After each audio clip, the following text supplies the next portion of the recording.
And now, coinciding with the historic state visit of the president to the United Kingdom, have taken the opportunity to launch a second branch in Manchester. Now, if you know the United Kingdom, Manchester is a hub for Nigerians, and many Nigerians who live in Manchester, approximately according to a 2024 survey, 200,000 Nigerians, which I believe is conservative, live in Manchester, Greater Manchester area. So this deepens relationships, trade relationships, economic relationships between Nigeria and the United Kingdom. Congratulations to the MD, Dame Umeoji. But Rufai, this morning, other stories, the visit of the Vice President to Maiduguri, and also the latest update on the war, the U.S.-Israeli war, U.S.-Israel-Iran war, and some of the impact economically, globally. Your take on these stories this morning? So a couple of things. Number one, I felt the Vice President will have gone first to Borno rather than going for a swearing-in ceremony of the governor, Soludo. I mean, it also goes back to talk about empathy. Yes, I would also argue better late than never, but I would have wanted a scenario where he goes first, where people that are in charge of leadership and authority are the first responders and first mourners. So now that he has gone to Borno, what are they going to do? Number one, to provide succor, to provide compensation based on the damage, to provide healing. I was reading the story this morning on Daily Trust of a man that lost 4 sons.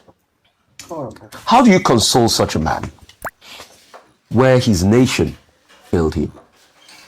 Because the leaders of his nation abide by a constitution where section 14, section 2B of that constitution says the paramount aim of the government of every nation is to protect its citizens.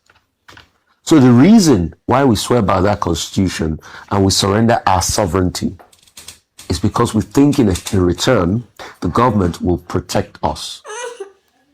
But you have a bombing incident where we couldn't pick up and it happened and people were killed.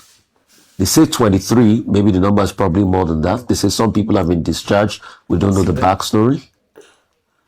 There might have been people there that they sustained the injury, they thought nothing happened to them, that probably went back and died in their sleep because of the shock. But we don't know. But official numbers say 23. So that's why I expected the Vice President to be there first, rather than go for the fanfare of Soludo. But I hope they learn, because our leaders never learn. Just like President Tinubu went all the way to Yelwata and he didn't get to Yelwata. Secondly, I'd like to commend extensively the military for its action, for bringing these criminals to book, 80 of them. And that's the might of the Nigerian military I want to see. That's what excites me. Because when we have a military that engages these people and brings them to justice, we want to see, to prevent further attacks. And I'm happy they foiled 2 or 3 other attacks. But the scary part for me in all of this is the fact that these criminals are so organized that they have a salary structure. And they have it documented, how much they have been paid. The question is, where is that money coming from? From ransom? From supporters? Why have we not been able to bring the supporters to book? It takes me back to the case many years ago when Dubai said there were some terrorist sympathizers or financiers. Till today, they have not been brought to book. Part of the things this government was saying Malami did not do was bringing those people to book. Now that they are there, have they been able to bring them to book? No. So it's a more organized system. We can call them ragtag and all sorts of names. It's more organized that when we hear allegations that the government pay ransom, there are emissaries that they talk to and they pay that money to. So the part that they have that level of organization scares me. And I'm happy that we have brought them down, but we must unravel that level of organization. My third point will be about the war. Yesterday, 2 major things happened, a day before yesterday and yesterday.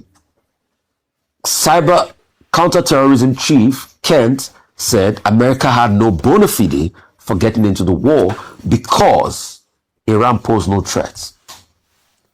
DNI, Director of National Intelligence, Tulsi Gabbard, doubled down on that yesterday in a congressional hearing by saying that there was no imminent threat of Iran amassing nuclear weapons after the Second Day War, after the 12-day war last year. Let me further that. In the early 2000s, this same Ayatollah, and he was a terrible man, I'm not holding breath for him, that Americans killed. I said, oh, he wants to enrich Iran with nuclear weapons, passed a fatwa against the creation of nuclear weapons. With Tulsi Gabbard's deposition and Kent's deposition, if the Democrats will win, or if they win in the midterms, I don't see any reason why they cannot go ahead to impeach Donald Trump on those grounds, because he has gone into a war, and it is now obvious that he went into a war based on Israel's say-so, and there is no accountability.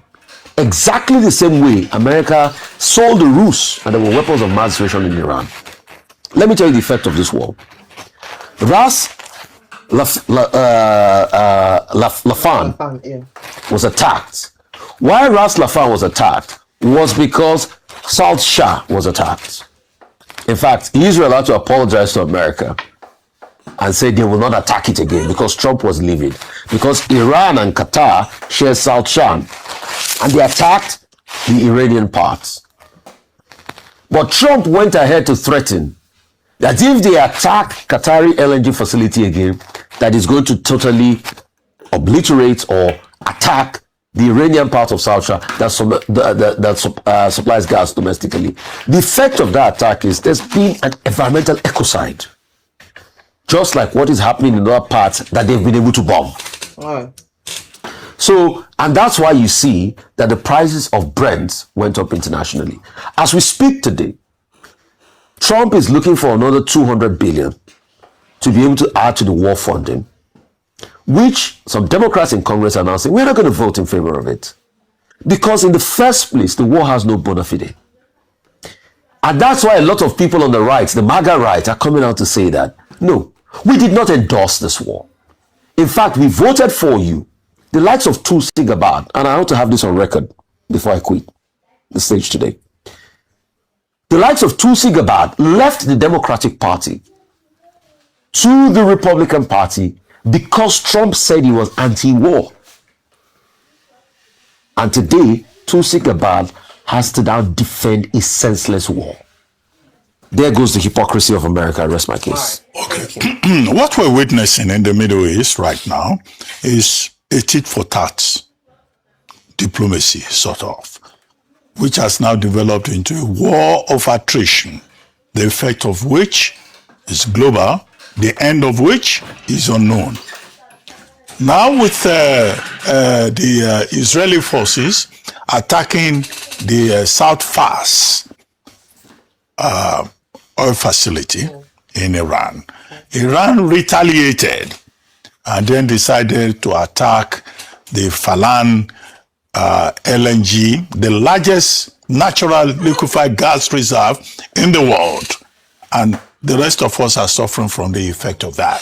Brent crude futures went up by 4.54%, now selling at 112.58 per barrel. WTI, Western Intermediate, Texas Intermediate futures, went up by 1%, now selling at $97.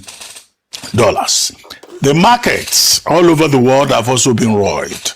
This morning, the market in South Asia, Pacific, from the Kospi, South Korea's Kospi, which has taken the worst hit, declining by about 2.2%, to the smaller cap Kosdaq, and all across that region, whether it's Hong Kong Hang Seng Index or mainland China CSI 300, or the Australian S&P 500 / DAX 200, all the markets are down. Whereas Kospi in the South Korea market was doing very well all week. In America, all the markets have also lost value. With Dow Jones, the Dow Jones Industrial Average going down by about 750 points. And the same also for S&P 500 and also for the NASDAQ Composite. So the world will continue to be thrown into turmoil for as long as this continues.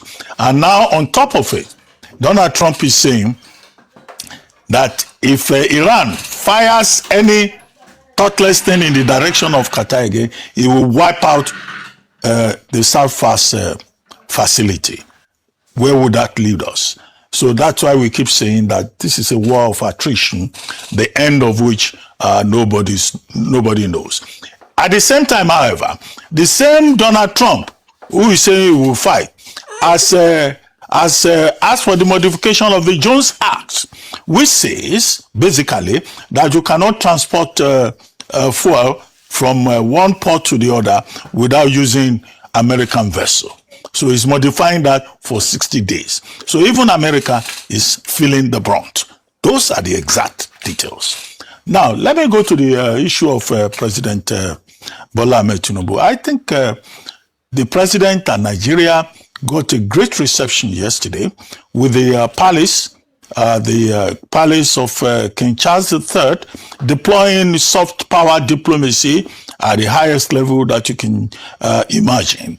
After all, we saw the pomp and pageantry yesterday. Today, they will get down to real business to discuss the nitty-gritty. Investment is part of it. And already the Financial Times yesterday of London, prefaced this by doing a pullout on investing in Nigeria, talking about the reform, how it is doing, talking about how the old guard is still in charge in Nigeria, in a young nation, talking about security crisis, talking about oil sector, talking about how the Central Bank of Nigeria is trying to ensure stability within the foreign exchange market. And I think one other story in that package by the Financial Times is about how investors are trooping to Nigeria to take advantage of the stock market in Nigeria, to invest and all of that. That would be interesting for anyone who is interested in reading the details. But for me, it's the excitement of the average Nigerian. I saw a lot of people saying, "Oh, we're excited, our president is here." By the roadside, some people were singing, "They took on your mandate, we stand," to the streets of London. So all told, it was a very wonderful reception, seeing the Prince of Wales and the Princess of Wales receiving the president, and all that ceremony in the quadrangle of Windsor Castle, with even some of our senators riding a carriage for the first time in their lives. In fact, it was a royal carriage, not another type. And you see them giggling and so excited, like people are on a tourist expedition, on the highest point of personal achievement, perhaps, some critics will say, of their lives. However, the banquet was even far more interesting. But I pay particular attention to the diplomacy of King Charles III. When he started his speech, he started with a Yoruba saying, Ekabo, Shedadani. He spoke Yoruba. And then much later in the course of that speech, he had an Igbo proverb. He had an Hausa proverb saying that when the tune changes, the dance also changes. He had a Yoruba proverb saying that when rain falls, it doesn't fall on one roof. In other words, in that part of his speech, he was talking about cooperation, continued cooperation, and lessons that both can learn from each other. The historic contribution of Nigerians to the development of the United Kingdom, and how we have many Nigerians who have distinguished themselves in every field of human endeavor in the United Kingdom. And then the diplomacy that, okay, there was no lunch because this is a fasting period. And generally a very warm, hospitable, friendly reception. Sky News was saying in one of their coverages that this visit, who benefits? They put it on the screen. Who benefits? But I think the king addressed that look, this relationship between Nigeria and Britain is of equals, and that both countries stand to benefit by having partnership, by relating with each other. And then he ended by saying, wishing everybody Eid Mubarak. That Eid Mubarak, though, I don't know. In the Middle East, they've not been able to sight the moon. Yeah. They may not be able to sight it with drones, with billows of smoke covering up the skies in the Middle East. So if the Arabs don't see the moon, at least we are going to celebrate Eid al-Fitr tomorrow. And maybe they should just pause this war so that they can properly see the moon. The Sultan has also, they say they really... Have they seen it now? They've not seen it. Otherwise, this Ramadan in the Middle East may be postponed till next year. The way this war is going. But now, okay, talking seriously, our president also responded, and our president also spoke well. His statement was full of gratitude. He talked about, in fact, he quoted, he was referring to Shakespeare, to Dickens, to John Locke. Of course, familiar territory. You know, talking about how there's this historic tie between Britain and Nigeria, and you know, how England is the ideal of democracy, and now Nigeria has benefited so much historically.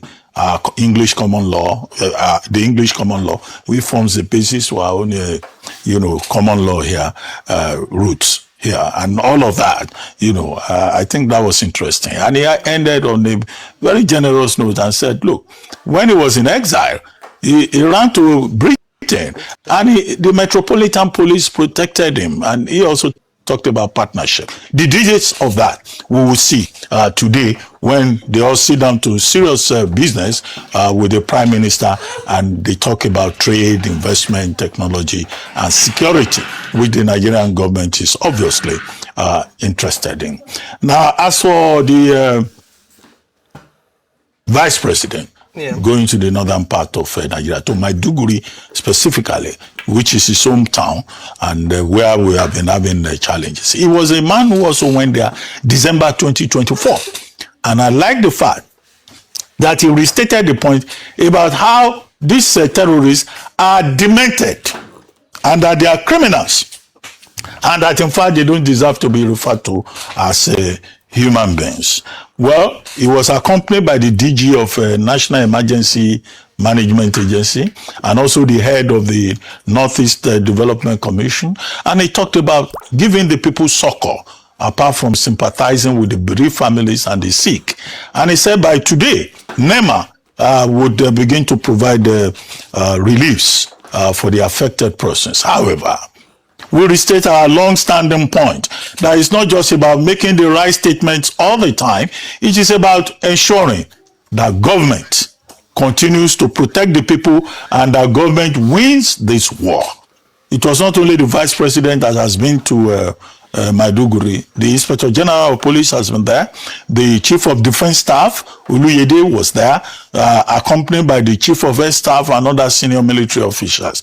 They have put up appearance, but appearance is not enough. The kind of stories we would like to hear is the success of Operation Adinkai, decimating the ranks of terrorists who even had the confidence to attack 68th Battalion or to move in the direction of 68th Battalion. And they didn't just go on foot. They were going on foot. They were so confident. They even deployed drones. They turned that axis into almost an axis of the Middle East. And then our soldiers were able to repel and kill, you know, most of them. Which now speaks to the point made by the Chief of Defense Staff that they also have to scale up their activities in terms of technology deployment.